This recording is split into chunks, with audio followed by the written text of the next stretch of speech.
publicada en 18 países y con cientos de miles de ejemplares vendidos en Europa. Imprimatur dio comienzo a la magna obra con que Rita Monaldi y Francesco Sorti se proponen revelar y documentar la influencia directa del Vaticano en el rumbo de la política europea durante el siglo XVIII. En esta segunda novela, más interesante aún si cabe para el público español, los autores abordan de lleno un tema delicado y controvertido como es la legitimidad de los Borbones. Basándose en un análisis del testamento de Carlos II en favor de Felipe de Anjou, los autores sostienen que la firma fue falsificada e imaginan una conspiración en la que los emisarios de Luis XIV, con la inestimable colaboración de Maria Mancini, sobrina del cardenal Mazarino y antigua amante del soberano francés, amañaron el documento para impedir el acceso de un austríaco al trono de España. Querido Alessio, ahora que habéis llegado al final del escrito de mis dos amigos, permitidme que me despida brevemente de vos. Esta vez, para verificar la autenticidad de los hechos narrados, no he tenido que hacer indagaciones. En efecto, he recibido además un disco que contiene todas las piezas musicales que se citan en el texto, así como un apéndice de pruebas documentales. Feliz circunstancia, pues, desde el lugar donde me encuentro, sin duda no habría podido llevar a cabo ninguna investigación, y tampoco encontrar una grabación de la tan desconocida como fascinante Folía de Albicastro, o un aria inspirada en el Pastor Fido. Os dejo ahora el placer de comprobar si todo cuanto se afirma en el texto que acabáis de leer es cierto. La labor es menos ardua de lo que podéis suponer. Además, los intérpretes anónimos de las piezas del disco, que adjunto a este escrito, os harán buena compañía. Como leeréis en las páginas siguientes, Rita y Francesco han encargado a dos grafólogos el examen de la firma del testamento de Carlos II de España. El resultado ha sido inequívoco. Es falsa. No os adelanto nada más. De todos modos, sé que aún estáis esperando que os explique por qué os envío este texto. Es muy simple. Porque en Roma, cerca del Santo Padre, seguramente tendrá más fortuna que aquí, en las manos de un pobre obispo degradado a cura, en la lejana Tomi. Pero no os vayáis a lanzar al vuelo con vuestra túnica de preciada tela por los pasillos y las habitaciones más reservadas. No merece la pena. En este sentido, permitidme que os recuerde aquella advertencia del poeta latino Ovidio, mi compañero de desdichas, citado por Ato Melani. Tú eres mortal, Faetón, y no lo por ti deseado. Creo que terminaréis dando suerte a mis dos amigos. ¿De qué manera? Os preguntaréis con sarcasmo, pero también, lo sé, con inquietud. La respuesta está en la mente de Dios, quem nullum latet secretum. Pruebas documentales. La firma de Carlos II de España. Si es verdad que el testamento de Carlos II fue falsificado, procede preguntarse, ¿qué habría ocurrido si el fraude no hubiese tenido lugar? La guerra de sucesión de España no habría estallado, o quizá las alianzas en juego en el conflicto hubiesen sido distintas, como distinto habría sido el resultado final. Es probable que el imperio español se hubiese dividido pacíficamente entre las potencias, como preveía el Tratado de Reparto.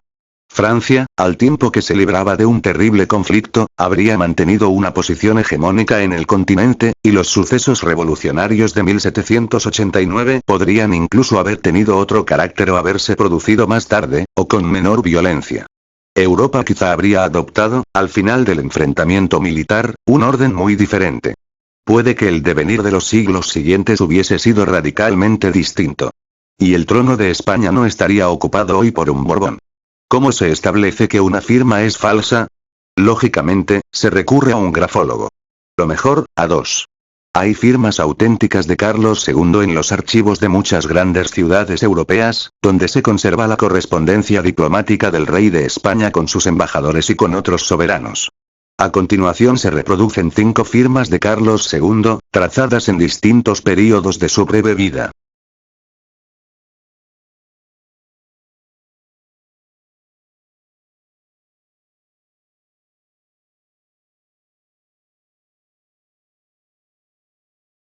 Hasta para un profano en la materia es evidente que esa firma ágil, segura, decidida, no puede ser la de un enfermo crónico como Carlos II, que en los últimos meses de su vida tuvo que guardar casi siempre cama. El testamento debió de firmarlo menos de un mes antes de su fallecimiento, postrado por la enfermedad. Las otras firmas son inseguras, irregulares, a veces vacilantes. Cuanto más se acerca la hora suprema, más temblorosas se vuelven. Increíblemente, la última, la del testamento, cuando Carlos estaba al borde de la muerte, fue estampada con la gracia y la despreocupación de un muchacho. Pero el profano puede equivocarse. Por tal motivo se ha recurrido a dos expertos en grafología, ambos asesores habituales de las autoridades judiciales. Uno de ellos reside en Verona, y el otro en Nápoles. Una mujer del norte de Italia y un hombre del sur, completamente distintos entre sí. Como es lógico, a ninguno de los dos se le ha revelado la identidad del otro. La primera respuesta llegó del norte. La señora Marina Tonini escribió que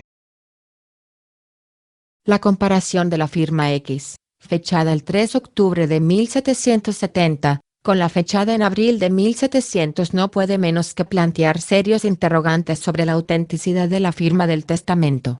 Además, observamos que en la firma de abril de 1700 falta totalmente la L. De, él, en yo, el rey. Ahora bien, dicho fenómeno concuerda plenamente con la motricidad gráfica gravemente afectada que aparece en el texto de A5. Así las cosas, es legítimo preguntarse si el sujeto estaba en condiciones de efectuar el gesto suave y suelto que aparece en la firma del testamento. Por consiguiente, sobre la base de todas las observaciones llevadas a cabo, y habida cuenta de los límites que impone el hecho de haber manejado solo fotocopias, es legítimo informar de que con gran probabilidad la firma del testamento no pertenece a la mano que trazó las firmas autógrafas. la expresión con gran probabilidad, indica que la señora Tonini ha tenido que dejar un mínimo margen técnico de incertidumbre, como es de rigor entre los grafólogos, porque no ha dispuesto de ningún original de las firmas, sino solo de fotografías y fotocopias. Un obstáculo, por lo demás, imposible de sortear, dado que las cartas de las que están sacadas las firmas se encuentran en España y Austria. Hacía falta algo más. Y ese algo llegó finalmente con el otro peritaje, el del abogado y grafólogo judicial de Nápoles Andrea Faiello.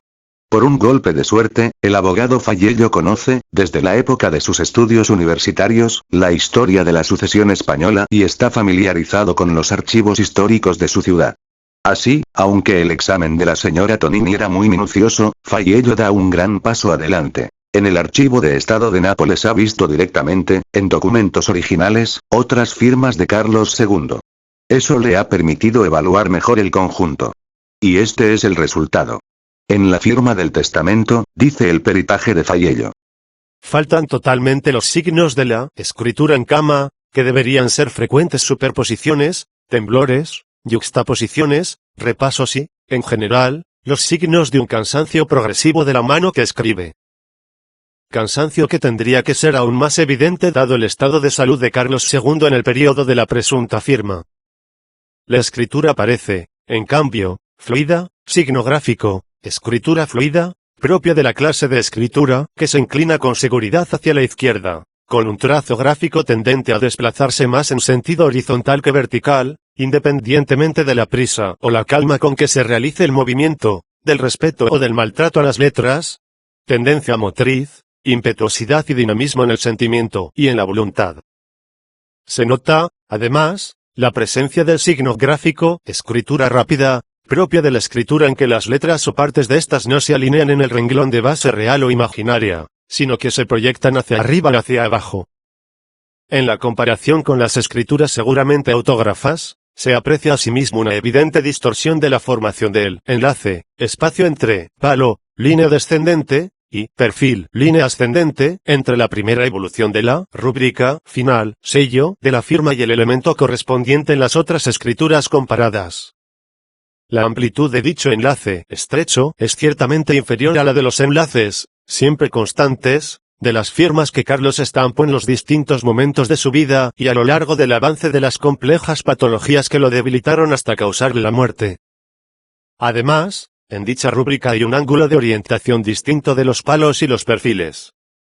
Por otra parte, el trazo en su conjunto aparece sustancialmente carente de corrimientos, retoques, borrones, abultamientos, vacilaciones y repasos. Tanto las partes finales de las letras, como las iniciales están trazadas con una fluidez de ejecución, que seguramente se debe a un estado físico distinto de aquel en que se encontraba el soberano, y a un ejercicio, que hacía factible las mismas evoluciones morfológicas de las letras. Conclusiones por todo ello, Con absoluta serenidad y conciencia concluyó que el sujeto que trazó la firma al pie de la escritura testamentaria fechada el 3 de octubre de 1700 no presenta ninguna de las características seguramente autógrafas de Carlos II de Habsburgo, que la firma es apócrifa. Así pues, es verdad. El testamento de Carlos II, por el que se nombraba heredero a Felipe de Anjou, nieto de Luis XIV, nunca fue firmado por el rey español. Quizá firmó otro, luego destruido, en el que dejaba el trono a un Habsburgo de Austria. Pero son suposiciones. Un solo hecho es cierto. La Casa de los Borbones ascendió ilegítimamente al trono de España, su actual representante lo ocupa en virtud de un testamento falso. Se podrá objetar que fue Francisco Franco quien, después de la Segunda Guerra Mundial, organizó la vuelta al trono del rey Juan Carlos de Borbón. Pero Franco eligió a un heredero en línea directa de Felipe V, a un Borbón precisamente, que aún se beneficiaba de los efectos de aquella firma falsa. Quien lo desee puede consultar ambos peritajes, bien acudiendo a esta dirección o solicitando el envío, a su cargo, de una fotocopia autentificada. Así podrá tocar con la mano, por decirlo así, esta enésima y flagrante mentira de la historia.